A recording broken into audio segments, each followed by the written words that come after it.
नमस्कार दोस्तों, मैं आपका स्वागत करता हूं एक और वीकली एनालिसिस वीडियो में।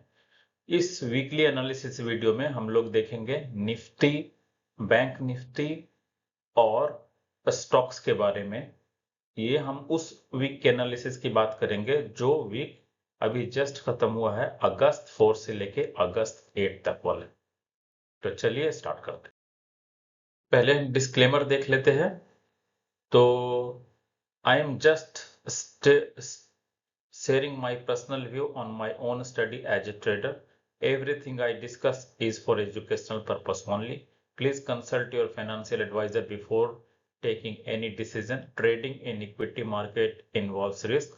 Sanjeev Kumar means me is not responsible for any loss or gain. Most of people incurred losses in trading, hence don't take trade on basis of this analysis. Do your own analysis before taking any trade. So thank you. आगे बढ़ते हैं। अगर हम लोग FII and DII के bye and cell का analysis करें तो लास्ट वीक यानी जो वीक अगस्त 04 से लेकर अगस्त 08 तक है, FII ने सेल बहुत ज़्यादा किया है और DII ने बाई किया है और उससे भी ज़्यादा बाई किया है। तो ओवरऑल मार्केट में पैसा बहुत आया है, लेकिन FII का जो इफेक्ट है वो फिर भी मार्केट के ऊपर पड़ रहा है। अभी अगर हम लोग पिछले वीक में नेट बाउट करें कि कितना पैसा मार्केट में आया है, तो वो है 22,956.19 करोड़, मतलब लगभग 23,000 करोड़ इंडियन मार्केट में इन हुआ है। इंडियन रुपीज डॉलर के कंपैरिजन में लगातार गिर रहा है और अभी 87.58 तक पहुंच गया है। अगर डॉलर इंडेक्स की बात करें तो 98.18 है। क्रूड ऑयल प्राइस की बात करें तो 66.32 USD पर बैरल है। And reason for market going down is अभी यूएसए ने 25% टैरिफ इंपोज किया है, 6 कंपनीज को बैन किया है और अभी ये जो टैरिफ का रेट है 50% होने का चांस है, जिसके कारण मार्केट जो है वो कंटिन्यूसली नीचे की तरफ गिर रहा है। सेलिंग जो है वो FII का काफी है, वो भी एक मार्केट को वीक कर रहा है। अगर हम मंथली चार्ट एनालिसिस की बात करें तो जैसा कि हम चार्ट में देख सकते हैं, अक्टूबर मंथ से मार्केट लगातार नीचे गिरा फरवरी तक। फरवरी के बाद इसने इंडियन मार्केट में निफ्टी 50 ने काफी अच्छा रिकवरी किया और जून महीने तक काफी अच्छा रिकवरी किया, लेकिन जुलाई महीने के फर्स्ट वीक से ही मार्केट नीचे गिरा। अगस्त में टैरिफ के कारण नीचे गिरा। अभी तक टैरिफ फाइनल हुआ नहीं है यूएस के साथ। एक टैरिफ तो ऑलरेडी 25% का लग गया, जिससे मार्केट के ऊपर नेगेटिव इफेक्ट आया है, प्लस अभी दूसरा टैरिफ जो 50% होने का चांस है, उसके कारण भी मार्केट जो है वो नीचे की तरफ दिख रहा है।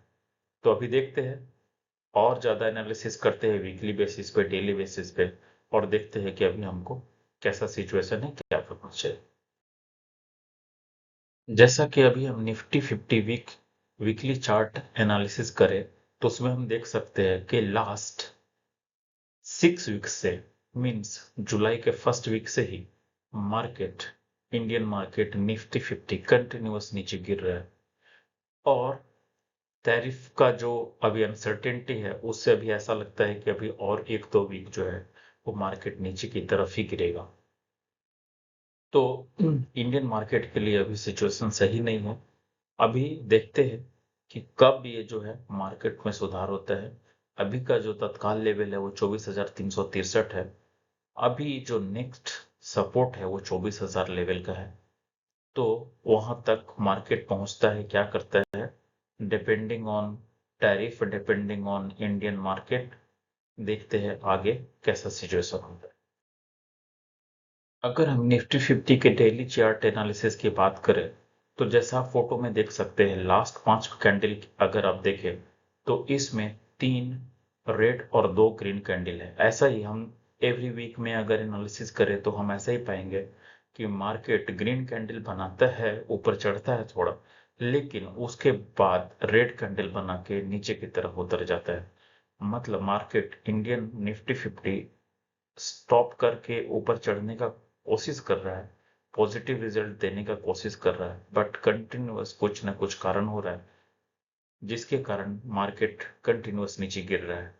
और उसमें जो मेन कारण है वो ट्रम्प का टैरिफ है, दूसरा इंडियन रुपीस का वीकनेस है, और अभी जो ट्रम्प ने कुछ कंपनियों को बैन किया है वो भी है। तो ये सब बहुत सारे कारण हैं जिसके कारण इंडियन मार्केट होल्ड नहीं कर पा रही, कंटिन्यूअसली नीचे गिर रही है।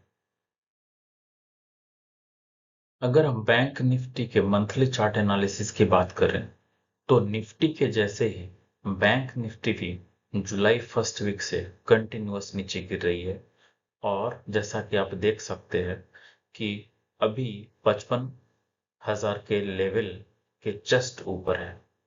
तो मार्केट ऐसे ही अगर वीक होता रहा तो बैंक निफ्टी भी काफी नीचे तक जा सकती है। इसका जो नेक्स्ट लेवल है वो है 54,500 नेक्स्ट सपोर्ट। अगर हम बैंक निफ्टी के वीकली चार्ट एनालिसिस की बात करें तो उसमें भी निफ्टी के जैसे ही कंटिन्यूअसली 6 वीक से मार्केट बैंक निफ्टी नीचे की तरफ गिर रहा है।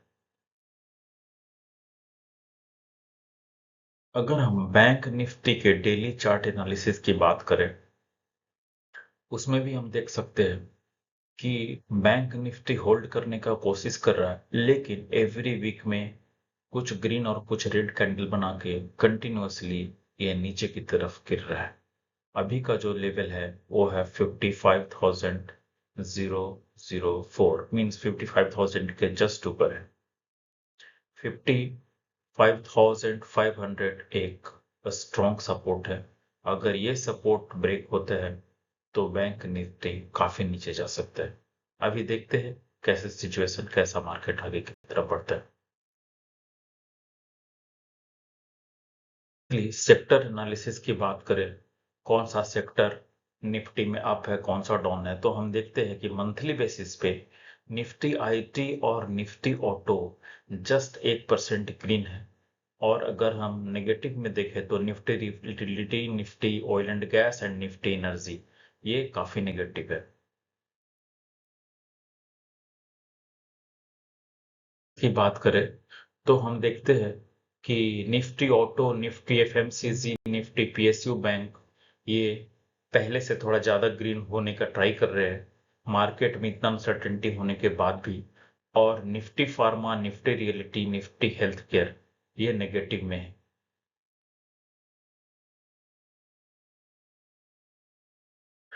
डेली एनालिसिस की बात करें तो Nifty auto, Nifty IT, Nifty FMCG, Nifty energy ये पॉजिटिव है, जबकि Nifty reality, Nifty metal, Nifty pharma ये नेगेटिव है। अगर हम लोग निफ्टी और डिफरेंट इंडेक्सेस की बात करें तो हम देख सकते हैं कि मंथली बेसिस पे जो निफ्टी 50 है, निफ्टी 100 है, वो गिरे हैं बट थोड़े कम गिरे हैं। और Nifty small cap 50, Nifty small cap 100, Nifty small cap 250 means overall small cap काफी गिरे हैं। तो एक तरीके से हम बोल सकते हैं कि स्मॉल कैप में पैसा इन्वेस्टमेंट करने का काफी अच्छा है, मौका है। ओवरऑल मार्केट में पैसा इन्वेस्ट करने का काफी अच्छा मौका है, लेकिन अगर आप ज्यादा प्रॉफिट चाहते हैं तो स्मॉल कैप में आप ज्यादा इन्वेस्ट कर सकते हैं। अगर हम वीकली इंडेक्स एनालिसिस की बात करें तो स्मॉल कैप वहां भी काफी ज्यादा गिरे हैं, और कंपेरेटिवली जो है वो निफ्टी 50, निफ्टी 100, निफ्टी 200 थोड़े कम गिरे हैं।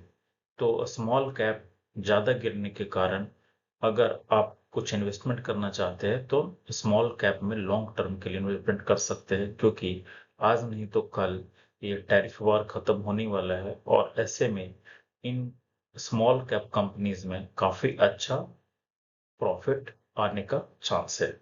लेकिन अपना एनालिसिस करने के बाद ही किसी कंपनी में इन्वेस्ट करें। इसकी बात करें तो सबसे पहले डिस्क्लेमर कि ये एनालिसिस मेरा ओन अपना एनालिसिस है, इसलिए अगर आपको कहीं पैसा इन्वेस्ट करना है तो आप अपने साइड से एनालिसिस करें, अपने जो फाइनेंशियल एडवाइजर है उनसे बात करें, अपना खुद का एक कंफर्मेशन ले, उसके बाद ही कहीं पे इन्वेस्ट करें। तो अगर हम आगे चले तो देखते हैं कि 40s जिसमें कि पहले भी गुड मूवमेंट आया है और अभी चांस है, अगर मार्केट सही होता है तो अभी और आगे इसमें गुड मूवमेंट आने का चांस है। इसका स्टॉप लॉस हमने 870 पे रखा है, बाई पॉइंट 894 है और फर्स्ट टारगेट जो होगा इसका एक्चुअली दिस इज 1058 होना चाहिए, बाय मिस्टेक 111058 हो गया है। सो 1058 इसका फर्स्ट टारगेट है एंड सेकेंड टारगेट 1217। तो ये मेरा ओन एनालिसिस है। अभी दूसरे स्टॉक पे हम लोग चलते हैं,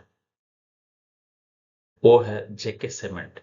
अगर मार्केट स्मूथ होता है तो ये अपसाइड मूव करने का चांस है और हम लोग कंटिन्यूअसली देख रहे हैं कि ये हायर हाई बना के कंटिन्यूअसली अब ऊपर के साइड में मूव कर रहा है। अगर हम बाई पॉइंट 7051 रखते हैं तो अभी जो स्टॉप लॉस होगा वो 6788 होगा और फर्स्ट टारगेट जो होगा वो 8300 होगा। अभी जैसे मार्केट ये ऊपर मूव करेगा उसके बेसिस पे एनालिसिस चेंज करेगा और रिक्वायरमेंट के हिसाब से हम जो स्टॉप लॉस है, अगर और ऊपर चढ़ता है तो रिवाइज करके सेकंड स्टॉप लॉस पे या रिवाइज स्टॉप लॉस पे जा सकते हैं। उसके हिसाब से टारगेट भी रिवाइज होगा और T1 टारगेट अचीव होगा, देन T2 टारगेट के लिए भी हम लोग फोकस कर सकते हैं क्योंकि ये स्टॉक कंटिन्यूअसली ऊपर की तरफ मूव कर रहा है। लेकिन स्टॉप लॉस हमको फर्म रखना चाहिए क्योंकि इस स्टॉक्स का फंडामेंटल और जो पहले स्टॉक्स बताया फोर्टिस उसका भी फंडामेंटल में थोड़ा जो रिजर्व पैसा है वो थोड़ा कम है। तो हमको उस पर फोकस करके स्टॉप लॉस फर्म रखना है ताकि अगर इस स्टॉप लॉस को हिट करे तो हम तुरंत इससे थोड़ा जो भी लॉस होगा उसको लेके बाहर आ सके। सो आज का एनालिसिस यहीं पे खत्म होता है। Like, subscribe and share my video. So thank you and we will meet again in my next analysis. Thanks a lot.